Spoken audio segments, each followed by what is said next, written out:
আসসালামু আলাইকুম প্রিয় শিক্ষার্থী বন্ধুরা, আজকের ভিডিওতে তোমাদের স্বাগতম।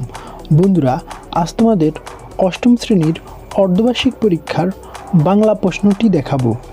বন্ধুরা, এর আগেও আমি তোমাদের একটি প্রশ্ন দিয়েছিলাম, এই প্রশ্নটিও তোমরা দেখবে। এই প্রশ্নটি আমি ফেসবুকে পেয়েছি। ভাগ্য ভালো থাকলে এই প্রশ্নটি তোমাদের আগামী 15 তারিখের পরীক্ষায় চলে আসতে পারে, তাই ভিডিওটি না টেনে প্রথম থেকে শেষ পর্যন্ত দেখবে। আর বন্ধুরা, আমি কিন্তু আজকে রাতে অর্থাৎ 14 তারিখ রাতে কিন্তু তোমাদের ফাইনাল প্রশ্নটা মানে একবারে যেটা শিওর সেটা কিন্তু আপলোড দিব। সে পর্যন্ত তোমরা অপেক্ষা করবে এবং আমার চ্যানেলটি সাবস্ক্রাইব করে সাথেই থাকবে আশা করি। তাহলে চলো এই প্রশ্নটি দেখে নেওয়া যাক। বন্ধুরা, এখানে কাজ একে বলা হয়েছে জোড়ায় আলোচনার ভিত্তিতে নিচের কাজগুলো এককভাবে করো। ক নম্বরে বলা হয়েছে তোমাদের এলাকার মুক্তিযোদ্ধাদের নামের তালিকা তৈরি করো। তোমাদের বাছাই করা একজন মুক্তিযোদ্ধার কাছে মুক্তিযুদ্ধের ঘটনা নিয়ে একটি কথোপকথনের নমুনা কপি তৈরি করো। কথোপকথন তৈরির সময় নিচের বিষয়গুলো খেয়াল রাখবে। কথোপকথনটি হবে প্রাসঙ্গিক বিষয় নিয়ে। যোগাযোগে মর্যাদাসূচক শব্দগুলো যথাযথ ব্যবহার করতে হবে। কথোপকথনে বিভিন্ন শ্রেণীর বাক্য ব্যবহার করতে হবে। বন্ধুরা, এরপর খ নম্বর প্রশ্নে বলা হয়েছে এবার তুমি মুক্তিযুদ্ধ সম্পর্কে একটি অনুচ্ছেদ লিখো। অনুচ্ছেদটি 150 থেকে 200 শব্দের হতে হবে। অনুচ্ছেদটিতে প্রমিত ভাষা ব্যবহার করতে হবে। এই অনুচ্ছেদে যেন অন্তত 5 ধরনের জ্যোতিচিহ্নের ব্যবহার থাকে।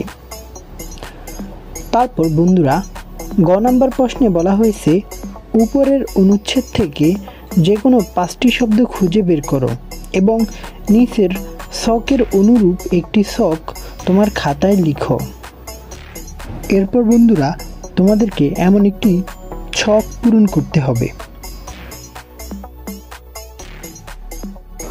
বন্ধুরা, এরপর কাজ 2তে বলা হয়েছে নিচের ছকের অনুরূপ একটি ছক তোমার খাতায় আঁকো। তোমার অনুচ্ছেদে ব্যবহৃত 2টি করে সমাস, উপসর্গ ও প্রত্যয়ের মাধ্যমে গঠিত শব্দ শনাক্ত করো। বন্ধুরা, এরপর কাজ 3-এ বলা হয়েছে তোমার অনুচ্ছেদে ব্যবহৃত যে কোনো 10টি শব্দ বাংলা অভিধানের নিয়ম অনুসারে সাজিয়ে লেখো। স্বাধীনতা দিবস উপলক্ষে একটি ভাষণ তৈরি করো। লিখিত ভাষণটি দলের সামনে উপস্থাপনা করো। বন্ধুরা, এরপর নির্দেশনায় বলা হয়েছে কাজটি হবে একটি দলীয় কাজ। 150 থেকে 200 শব্দের লিখতে হবে। ভাষণটি পোস্টার কাগজে লিখতে হবে এবং সর্বশেষ বলা হয়েছে দলের প্রত্যেক সদস্যকে সক্রিয় অংশগ্রহণ করতে হবে। তো বন্ধুরা, এই ছিল তোমাদের অষ্টম শ্রেণীর অর্ধবার্ষিক পরীক্ষার বাংলা নমুনা প্রশ্ন। বন্ধুরা, এটি একটি নমুনা প্রশ্ন। এই প্রশ্নটি তোমাদের পরীক্ষায় আসতেও পারে আবার নাও আসতে পারে, তবে তোমরা শিখে রাখবে, কারণ এই প্রশ্নটি কিন্তু চলেও আসতে পারে, কারণ এই প্রশ্নটি ব্যাপকভাবে ভাইরাল হয়েছে।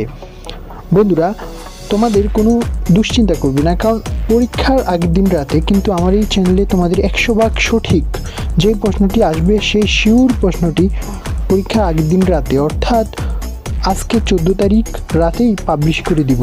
তাই তোমরা যারা এখনও চ্যানেলটি সাবস্ক্রাইব করোনি তারা সাবস্ক্রাইব করে বেল আইকনে প্রেস করে রাখো, যাতে আমি ভিডিওটি আপলোড দেওয়ার সাথে সাথে তোমাদের কাছে নোটিফিকেশন চলে যায়।